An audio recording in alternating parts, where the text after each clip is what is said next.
자, 목요일에 용감한 남자 용가라사대 시간입니다. 김용남 의원과 함께하겠습니다. 안녕하십니까? 네, 안녕하세요. 네. 자, 민생 쿠폰 신청하셨습니까? 저는 내일입니다. 아, 저도 똑같네요, 저랑. 저랑 딱 그 차이니까. 연도마다 이제 네. 하는 거죠, 그죠? 그래서 뭐 하실 거죠? 해야죠. 네. 아니 지금 저의 그 민생 쿠폰을 노리는 사람들이 많아요. 아, 집에 있습니까? 예. 저도 저희 집에 제 걸 노리는 사람들이 꽤 있는데, 자, 이틀 만에 1,500만 명입니다. 네. 그만큼 호응이 이렇게 크네요. 놀랐습니다. 그럼요. 예. 근데 참 뭐가 안 되는 것처럼, 근데 그냥 이 느낌만 봐도 기분이 좋은 것 같아요. 이렇게 사람들 이거 쿠폰 받고 또 이게 지역 가서 쓸 거 아니겠습니까? 우리 속담에 뭐 공짜면 양잿물도 마신다 뭐 이런 속담이 있는데 네. 일단 그 민생 회복을 위해서 경기 부양을 위해서 그러니까요. 주는 거지만 소득 수준에 따라서 금액의 차이는 있지만 전 국민이 다 받는 다 받을 수 거잖아요. 있으니까. 그러니까 그거를 안 받을 이유는 없죠. 그렇죠. 뭐 근데 받아서 잘 써야지. 잘 써야죠. 뭘 쓰든지. 좀 전에 지금 말씀하셨지만 금액 차이가 있긴 합니다. 네. 상위 뭐 10%는 얼마고 일반 국민들 또 하위 뭐 등등에 이제 있는데, 그 지방자치단체에서 색깔 좀 다르게 소비 쿠폰을 지급해서 이 논란이 되고 있습니다. 네. 이재명 대통령이 또 강하게 질타를 했어요. 어떻게 보셨습니까? 그러니까 그 민생 쿠폰을 지급받는 여러 가지 방법이 네. 있습니다만 뭐 신용카드가 있는 분들은 신용카드로 받아서 써도 돼요. 근데 소득 수준이 낮아서 신용도가 좀 낮은 분들, 그래서 신용카드가 없는 경우가 있잖아요. 네. 발급이 어려운 경우.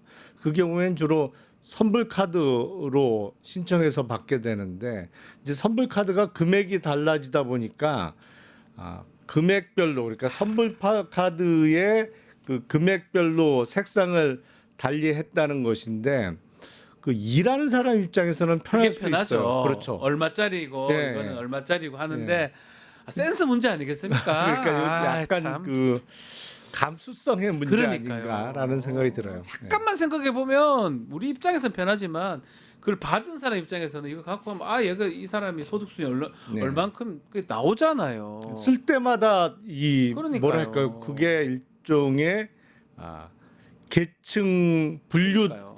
카드가 돼버리는 거죠. 네. 저는 이제 같이 경기도 거주하시면 경기도 있다 보니 지난번에 했을 때는 같았거든, 색깔이. 경기도에서 한번 한 적 있잖아요. 네.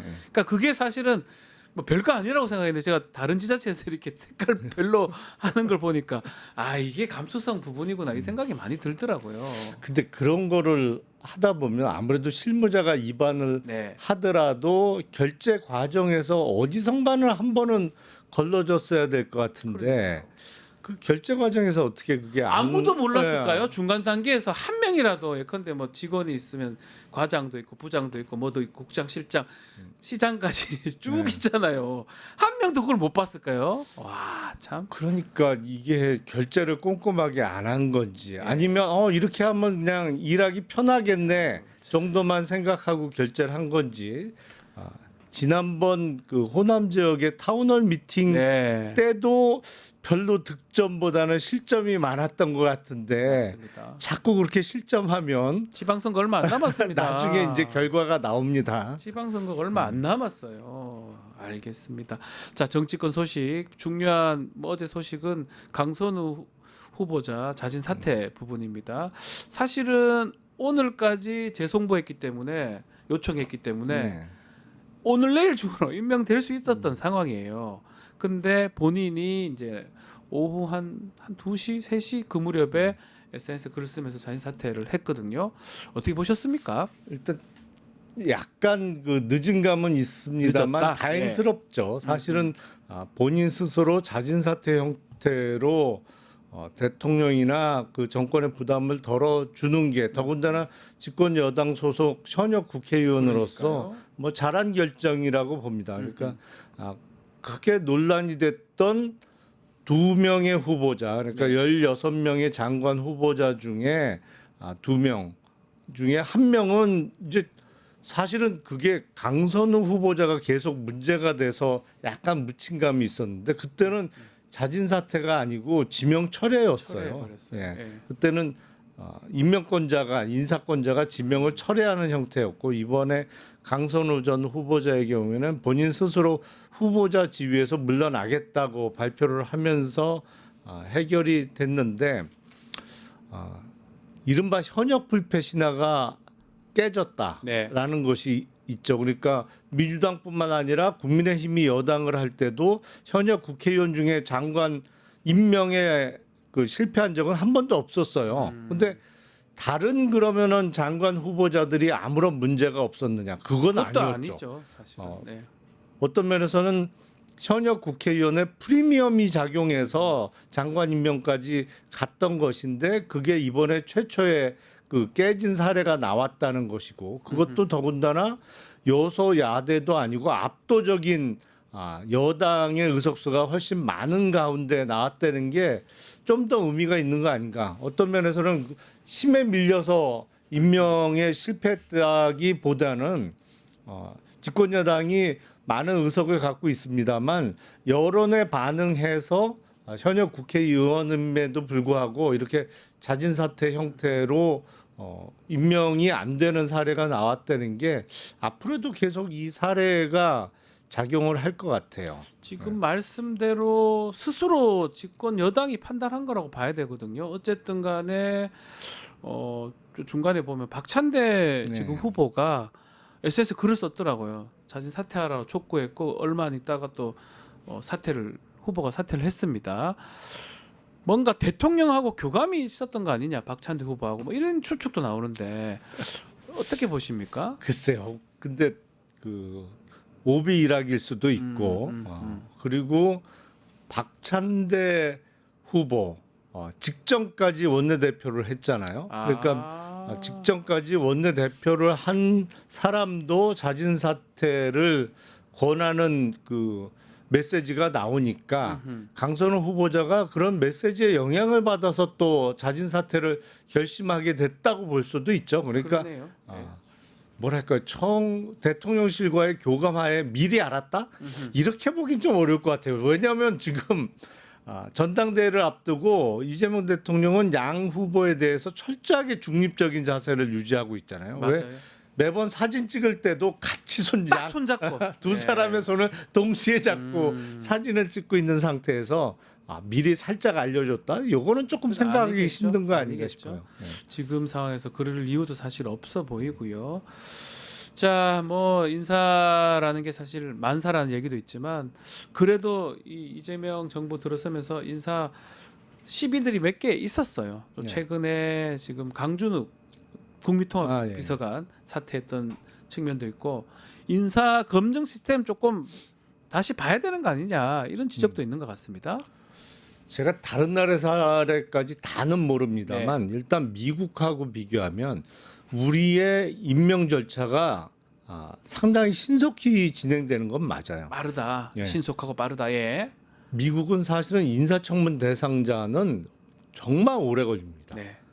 근데 우리는 그렇게 오래 기다리기에는 또 급해요. 우리 국민성 자체가 네. 안 됩니다. 아니 정말로 미국은 네. 뭐 6개월이 저도 그렇게 다반사예요. 알고 있습니다. 6개월은 뭐 늦어지는 게 아니에요. 예. 그보다 훨씬 더 오래 걸리는 경우도 워낙 많은데 우리는 정권이 바뀌었는데 장관직을 6개월 이상 뭐 전임 정부의 장관 내지는 공석으로 놔둔다 이건 생각하기 어렵잖아요. 그러니까 그렇죠. 예. 속도와 정확성은 정확하게 그 충돌하는 양상이 있어요. 분명히 네. 속도를 빨리 하다 보면 정확성이 좀 떨어지는 건데 그 과거의 그 고위직 인사에서는 그 이른바 국가정보원의 그 조난 카드, 그렇죠. 예, 조난 자료. 조난 자료를 많이 의존을 했죠. 근데 국정원이 지금 국내 정보 수집은 못합니다. 금지되어 있잖아요. 하면 불법이니까요. 안 합니다. 그러니까 그거는 이제 다른 이유에서 예. 자꾸 악용되는 사례를 막기 위해서 국내 정보 수집을 금지시켜 놨습니다만 그러면 과거에 이제 정보기관이 담당하던 그런 인물 세평이나 인물과 관련한 자료 수집을 어디선가는 해야 되는 거 아니냐. 네. 그러면 오히려 제가 보기엔 인사혁신처나 이런 곳에서 그 기능을 좀 보완할 필요가 있지 않나 싶어요. 그러니까 그거는 뭐 뒷조사한다 이런 차원이 아니고 네. 그 사람이 보통 장관 정도의 고위직에 올라가는 사람은 그 전에도 정부 고위직에 있거나 아니면 민간 사이드에서도 그렇죠. 상당히 주목받는 자리에 있던 사람들이잖아요. 인사 그 데이터가 있지 않습니까? 그러니까 예. 그런 인사 데이터의 수집과 관리를 어느 한 곳에서는 좀 집중적으로 해야 되지 않을까라는 네. 생각이 듭니다. 또 그리고 지금 국민통합비서관 자리 뭐 네. 보수 진영의 인사 쓰겠다라고 하긴 했는데 앞으로도 보수 또 하겠다고 하는데 좀 애매하기도 합니다. 이 자리 자체가 어떻게 될까요? 그 직책 자체가 정말 국민통합비서관이잖아요. 그러니까 이른바 뭐 우리나라의 정치적인 진영을 보수와 진보로 나눈다고 하면 지금 정부는 진보 정부라고 볼 수 있으니까 통합비서관을 보수 측 아니면 보수 출신 인사를 쓰는 거는 저는 옳다고 봅니다. 근데 다만 국민통합을 100% 국민통합은 가능하지도 않고 그게 말이 됩니까? 말도 안 되죠, 사실은. 예. 국민의 70% 내지 80%를 바라보고 일을 해야 되는데 예. 물러난 비서관은 사실은 그 7, 80% 범위에 벗어나 있는 사람으로 보여요. 그러니까 어느 한쪽으로 극단적인 한쪽으로 치우쳐 있는 그러니까 사실상 내란의 정당성을 주장했다고 볼 수 있는 그 발언 내지는 글을 쓴 것 자체가 강준 이거는 국민의 7, 80%라기보다는 그 범위에 벗어나 있는 사람이었기 때문에 문제가 되는 거죠. 네.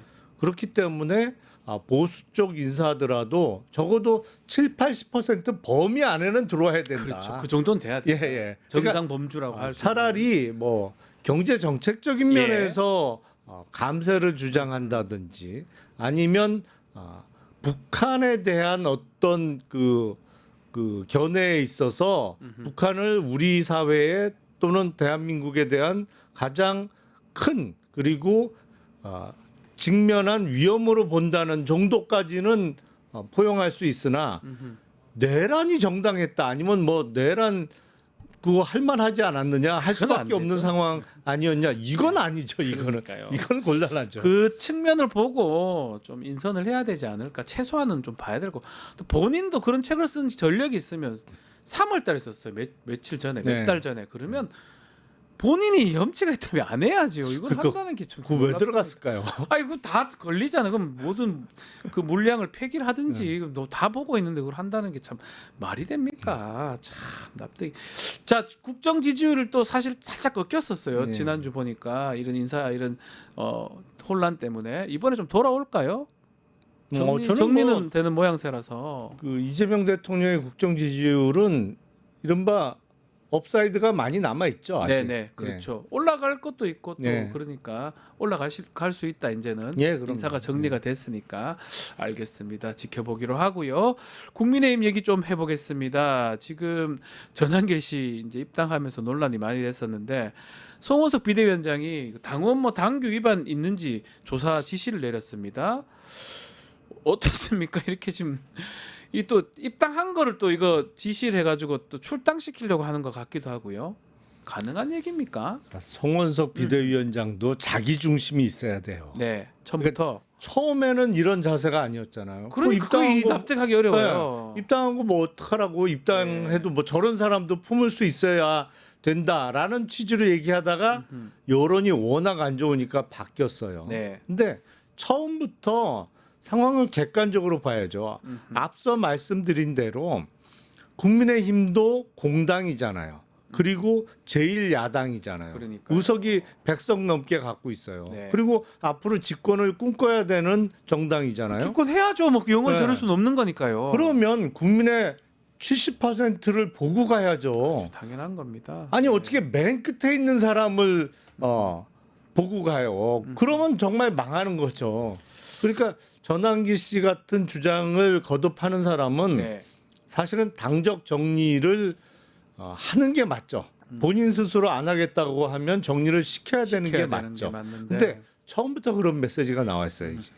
예, 그런 게 아쉬운 거죠. 왔다 갔다 하면서 결국 여론이 그렇게 되니까 얘기를 하는 건데 전한길 씨가 뭐 당원 당규 안 걸려서 안 나가고 끝까지 버티거나 급기야는 전당대 나오거나 이러면 어떻게 되는 겁니까? 그러면 뭐 징계위원회 열어서 출당시켜야겠죠. 또 그러면 또 10만 뭐 양병설 얘기하잖아요. 자기를 지지하는 자기가 데리고 온 그런 사람들이 또 가만히 있지 않을 것 같기도 하고요. 아이, 그거는 그거는 제가 괜찮을 보기에는 과장이 많이 된 거고. 예. 전환기 씨 보고 10만 명이 입당을 했다? 그러면 지금 국민의힘의 당비를 납부하는 책임 당원이 한 85만 명쯤 돼야 된다는 얘기인데 네. 글쎄요, 그렇게 늘었을까요? 저는 오히려 줄었을 것 같은데요. 알겠습니다. 만약에 전한길 씨가 이렇게 크게 활동한다면 국민의힘이 극우 정당이 되는 거잖아요. 그러면 이제 글쎄 뭐 내년 지방선거를 비롯해서 네. 앞으로 선거에서 적어도 TK 지역을 제외하고 당선자 내기는 거의 어렵다고 어렵다. 봐야죠. 예. TK 빼고는 윤희숙 위원장이 혁신이 이제 꾸려가고 있는데 또 의총에서도 논의했지만 별다른 소득은 없었던 것 같아요. 네. 뭐 지금 안철수 위원장이 하다가 윤희숙 위원장이 또 맡아서 하는 지금 처음부터 끝까지 국민의힘 혁신이 잘 되고 있는 겁니까? 아니 제가 보기엔 윤희숙 혁신위도 이미 끝났어요. 끝났다고 봐야 예. 되겠죠. 예. 진작에 끝났어요.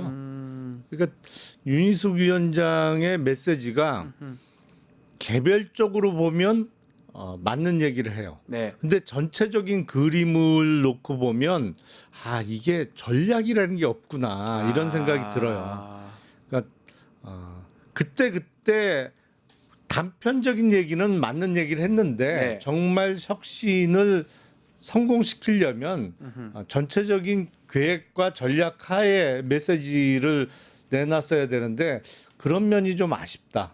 뭐 가장 근본적인 문제는 지금 국민의힘 전반적인 상황이 혁신을 받아들일 자세가 안 돼 있다라는 게 가장 큰 문제겠죠. 그렇죠. 저는 그때 깜짝 놀랐거든요. 나오면서 이게 뭐 속어로 전 알고 있는데 다구리 이렇게 얘기하면서 윤희숙 위원장님은 그거를 모르는 사람은 아닌데 그런 용어를 썼다는 거는 정말 본인도 당황했다는 거고 본인이 그렇게 표현하면서 알려주고 싶었던 거 아닌가 싶기도 하고 그만큼 지도부 생각하고 완전 다른 것 같아요. 네. 혁신하고 싶은 마음이 없는 거 아닌가 싶기도 하고요.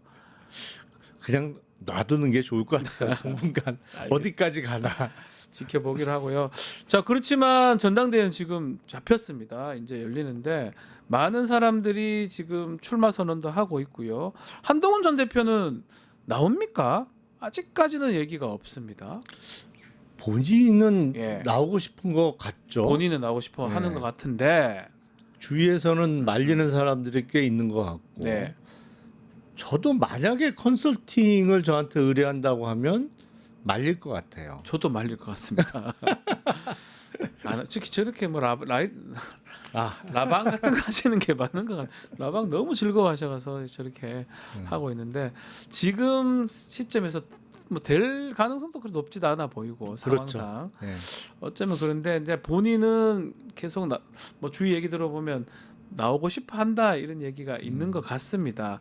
근데 만약에 이제 지금 구도상 보면 대선 때랑 거의 똑같아 보이거든요. 지금 장동혁, 주진우 뭐 이런 사람들 출마 선언했는데 반탄, 찬탄 또 그 구도로 지금 진행이 될 것 같습니다. 그렇죠. 근본적인 문제 해결이 안 되는 거죠. 네. 제가 보기엔 22대 남은 임기 2년 한 8개월 남았나요? 네. 내내 저런 모습 아닐까 싶어요. 왜냐면 사람이 어떻게 갑자기 변해요. 그래도 리더십이 좀 있어서 이게 확 끌면서 바꿀 수 있는 뭐 그런 게 있어야 되는 거 아닌가 싶기도 한데요. 그러니까 사람은 잘 안 변하기 때문에 그래서 사람을 교체해야 되는데 교체할 방법이 없잖아요. 네. 현역 국회의원들 지금 임기가 2년 6개월 이상 남았는데 어떻게 바꿔요? 뭐 바꾸면 만약에 누가 사퇴하거나 그러면 보궐선거를 치러야 된다는 얘기인데 네. 보궐선거 치르면 지금 당선자를 어디서 내나요? 그러니까요. 국내심이. 그러니까 참 어려운 문제예요. 지금 상황이 최악의 더 상황이라고 봐요. 나쁘게 갈 수밖에 없는 상황이다. 예. 지금 당권도 아마 그런 것 같고 전당대회 하더라도 지금 김문수가 지금 나오고 그러면 지난 대선 때하고 도돌이표가 되는 모양새거든. 일단은 조경태, 안철수 이런 후보들이 단일화 한다 뭐 얘기를 하지만 또 안철수 의원도 거절했고 앞으로 어떻게 진행이 되는 겁니까? 일단 그 지금 국민의힘 전당대회 네. 룰도 그 50% 이상 득표자가 안 나오면 네. 결선을 하게 돼 있잖아요. 예. 그러니까 결선 투표가 있기 때문에 이른바 후보 간의 합종 연행이 힘들어요. 왜냐면 어차피 결선이 치러지기 때문에 정리가 되고 남은 두 사람 물론 이제 그 전에 50%를 훌쩍 넘겨버리는 후보가 있으면 어쩔 수 없는 그러면 거고 그거는 뭐 그렇지만. 결선이 의미가 없으니까요. 예. 뭐 4명이 결었는데 한 사람이 50% 넘는다. 그럼 그 사람 당 대표하는 게 맞겠죠. 그렇기 때문에 지금 이른바 탄핵에 찬성했던 측에서도 후보 단일화를 생각하기는 어렵습니다. 그래서 그냥 이대로 쭉 선거전이 펼쳐질 텐데 현실적으로 한 2달 반쯤 지났죠. 네. 대통령 선거가 되게 오래된 것 같은데 1년 넘은 것 같아요. 생각해보면 그럼 얼마 안 그거로 됐어요. 보면 지난달이에요. 6월 달. 지금 7월이 아예 7월이에요. 그러니까요. 6월 초에 시작했어요. 저도 깜짝 놀랐어요. 지금 생각해 보면 2달이 뭐야? 그러니까 한 달 또 한 달 조금 더 한 달 반 된 거네요. 왜 이렇게 저도- 오래된 것 같죠? 저도 지금 생각하면 집권한 지는 1년 넘은 것처럼 보이는 그러니까 느낌. 6월 네. 3일 날 대통령 선거했는데 가만보면 지난달 네. 초에 됐어요. 그러네요. 근데 다음 달 20일 그러니까 네. 8월 22일 치러지는 전당대회 기준으로는 이제 2달 반쯤 그때가 2달 반이 그때가 되겠죠. 2달 반이군요. 예. 그 석 달도 안 된 상태에서 치러지는 전당대회에서 아무래도 직전에 대선 후보가 유리할 수밖에 김문수 없죠. 후보가 가장 유리하지 않을까. 막 이런 분위기대로라면 뭐 특검 이런 이 어떤 변수도 있긴 하지만 지켜보기로 하고요. 민주당 또 전당대회 이제 8월 2일 날 합니다. 미뤄졌어요. 순회 경선 하다가 정청래 후보가 좀 앞서는 모양새였는데 미뤄져서 8월 2일 날 한 번에 원샷으로 하고 또 어제는 박찬대 후보가 또 강선우 후보자 사퇴하라. 네. 또 요 얘기도 있었고 어떻게 진행될 걸로 보십니까?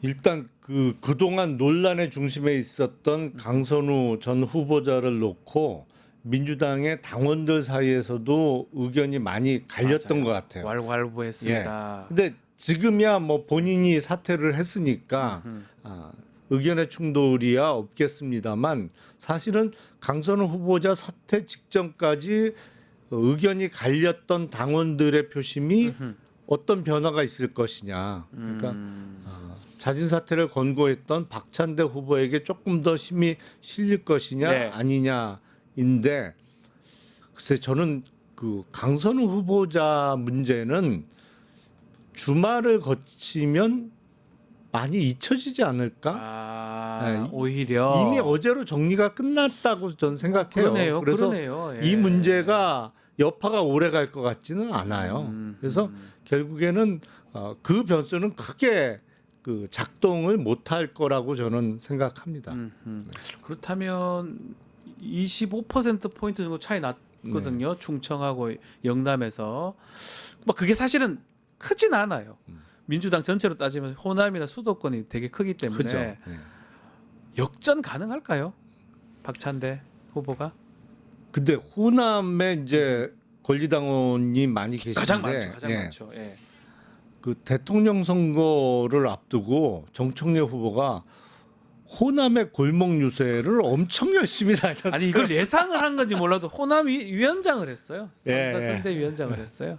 참 이걸 예상하고 했는지 몰라도 서울 사람이죠. 서울 지역구를 갖고 있는 예. 의원인데도 불구하고 호남에 왜 하지? 이렇게 생각했는데 참 그것도 좀 어떻게 보면 좀 딜레마네요. 그러니까 수도권 내지는 서울의 골목 유세 그쵸. 뭐를 책임졌던 게 아니고 호남에 주로 있었어요. 있었단 말이에요. 예.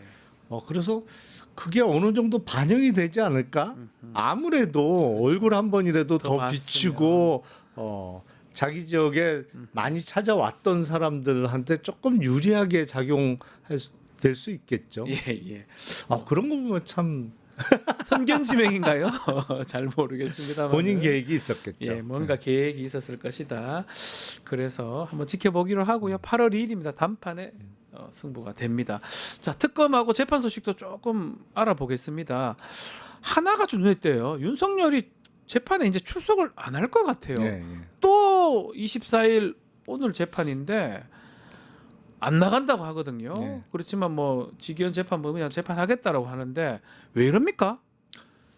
그러니까 이게 얼마 왜 이럽니까? 전까지 그 석 달 반쯤 됐죠. 예. 4월 4일 날 파면됐으니까 불과 몇 달 전까지 대통령을 지낸 사람의 행위라고는 도저히 생각이 안 되죠. 납득하기 어렵습니다. 아니 재판을 당연히 나가야 되는 건데 그렇죠. 피고인이 나가야 됩니다. 몸이 너무 아파서 못 나간다 그러면 일률적으로 안 나가든지 네, 본인이 신청한 구속 적부심엔 또 나갔어요. 그게 이상하다는 아니 거잖아요. 뭐예요 도대체 일관성이 있어야지.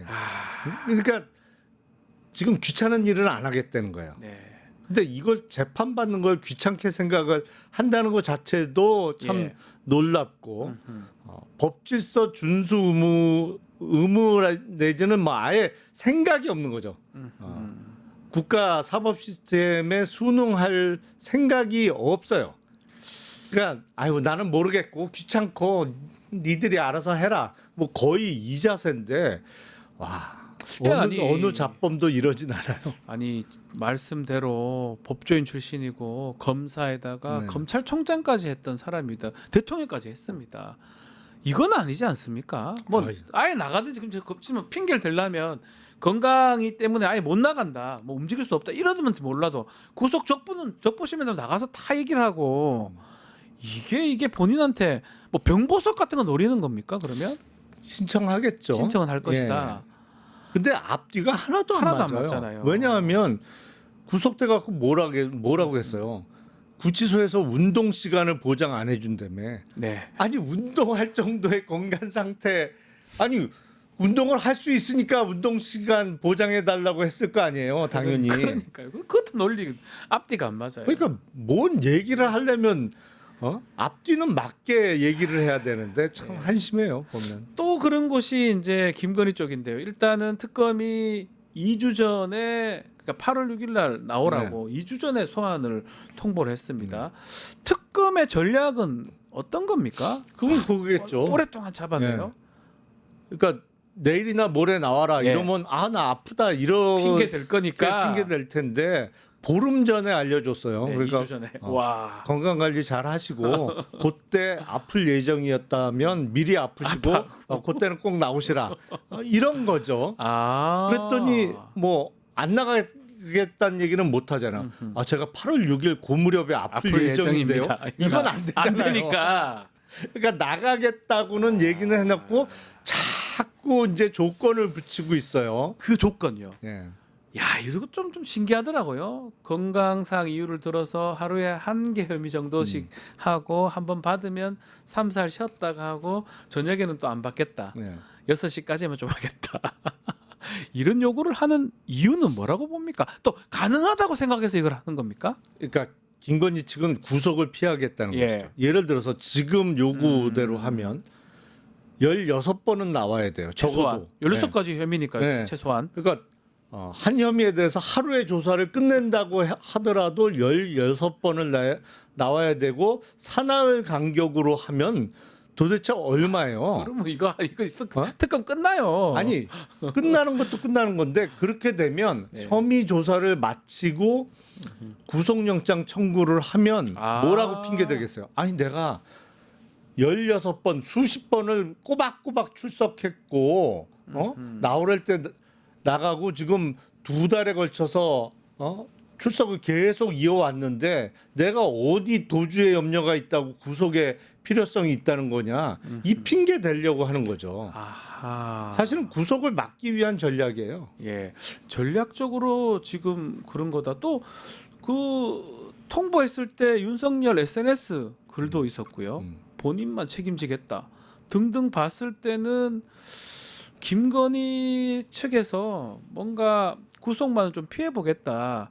이런 전략 아닌가 생각도 들거든요. 그러니까 확실히 예. 그 윤석열, 김건희를 비롯한 내란 세력에 있어서는 김건희가 일종의 여왕벌인 게 다시 우두머리 한번 같은 확인되는 거죠. 우두- 여기만은 네. 지켜야 된다. 지켜야 여기에 된다. 구속은 막아야 된다는 것인데 아니 무슨 중요 혐의 피의자가 이렇게 조건을 많이 붙여. 나는 하루에 한 가지씩만 조사받을 거고 예. 무슨 공무원이야 자기가 6시에는 퇴근해야 되고 뭐 상 받으러 갑니까? 어? 그 8월 6일 날 불러서 조사를 하면 구속영장 청구는 그 직후에 될까요? 뭐 한두 번 정도 한두 번 더 조사하고 부르고. 구속영장 치겠죠. 네, 구속영장까지도 해야지 특검은 어느 정도 소개 성과를 달성하는 게 아닌가 생각이 드는데 최근에 지금 통일교 압수색을 했는데 통일교의 그 사넬백이라든지 그 목걸이 네. 김건희한테 전달된 목걸이 영수증도 있습니다. 네. 찾아냈다고 합니다. 다음 수순은 어떻게 되는 거예요? 통일교도 지금 뭐 문제가 커 보이거든요. 일단 예, 통일교의 윤 전 본부장 개인 차원에서 한 일은 아니라는 건 입증이 된 거죠. 맞습니다. 그 영수증에 통일교 그거 있으면 안 본부에서 되는 거잖아요. 그렇죠. 예. 아니 그게 윤 본부장 집에서 집에서는 나오면 몰라도. 몰라도 왜 그게 통일교 본부에서 나와요. 네. 그러니까 이건 교단 차원에서 이루어졌던 거는 입증이 되는 것이고 결국에는 건진이 내가 갖고 있다가 잊어버렸다라는 말도 안 되는 얘기를 거짓말이죠. 예. 하고 있는데 일단 그 수사 과정에서 건진의 구속이 빨리 안 이루어지고 있는 게 조금 아쉽습니다. 그것도 좀 신기한 게 건진도 구속영장이 기각되고 체포 압수영장도 많이 기각이 기각이 됐거든요. 됐죠. 법원에서. 예. 저는 좀 그냥 보도로밖에 모르니까 보도로 봤을 때는 벌써 강제 수사가 됐었어야 되지 않나 이런 생각이 많이 들어요. 혐의 내용에 비춰서 이미 구속이 됐어야 되는데. 되죠. 근데 참 이번 수사는 그러니까 8년 전에 이루어졌던 이른바 문재인 정부에서의 적폐 수사하고 다른 양상인데 네. 그때는 영장 정말 잘 나왔거든요. 다 났어요. 제 기억에는. 네. 막 다 도장 찍어주시 네. 해줬었어요. 근데 이번에는 영장 단계에서 꺾이는 경우가 많아요. 최근에 김계한, 김용대 네. 다 기각됐지 않습니까? 그래서 왜일까? 음흠. 이게 영장 판사들의 성향의 문제냐? 네. 아니면 8년 죄송합니다. 8년 전 적폐 수사를 할 때는 그때는 사법부도 수사 대상이 됐어요. 아 맞아요. 그래서 사법농단이 있었으니까. 판사실도 압수색을 많이 당했습니다. 그때 양승태 대법원장 그렇죠. 수사와 관련해서 그때 법관들이 조금 생각을 고쳐먹은 거 아닌가? 그때 8년 전 적폐 수사 때 법원이 너무 이른바 끌려다녔다. 너무 다 해줬다. 예, 아하. 검찰 그때는 이제 검찰 특검에 이어서 검찰이 계속 이어서 했으니까 수사기관에 너무 법원이 끌려다녔다라는 생각에서 이번에는 브레이크가 많이 걸리는 것이 아닌가 싶은데 이게 지금 사실은 거꾸로 하고 있어요. 그러니까요. 그때 솔직히 무리한 수사가 그때 많았지. 지금 솔직히 얘기하면 무죄자 다 무죄됐잖아요. 예. 국정농단이나 사법농단에서 그 직권남용죄 예. 무죄가 너무 많은 거 보면 사실은 영장이 안 나왔어야 될 그렇죠. 거라고 보이죠. 지금은 조금 다른데요. 아니 그때 윤석열 한동훈 커플이 막 직권남용죄를 한도 끝도 없이 남발했는데 막 다 무죄 나왔어요. 거의 다. 확대 적용해서 할 때는 구속영장 그렇게 잘 내주더니 이번에는 혐의가 그때하고는 완전히 달라요. 질이. 예. 근데 이번은 왜 이렇게 꺾어요? 거꾸로 하고 있어요. 보면. 납득이 좀 안 됩니다. 자, 오늘 시간이 좀 다 돼서 여기서 마무리를 좀 해야 될 것 같습니다. 자, 오늘 말씀 잘 들었습니다. 김용남 의원과 함께했습니다. 감사합니다. 네, 고맙습니다. 유튜브 구독하고 실시간 채팅과 댓글을 남기시면 매일매일 7,000TTCO를 드립니다. 참여 방법은 통통물 어플을 다운로드하고 회원가입과 로그인을 해주세요. 마이페이지에서 나의 회원 고유 번호를 복사해주세요. 유튜브 구독 후 실시간 채팅이나 댓글창에 고유 번호를 한 번만 입력하면 준비 끝! 지금 유튜브 채팅과 댓글 쓰기 참여하고 7,000TTCO 받아가세요.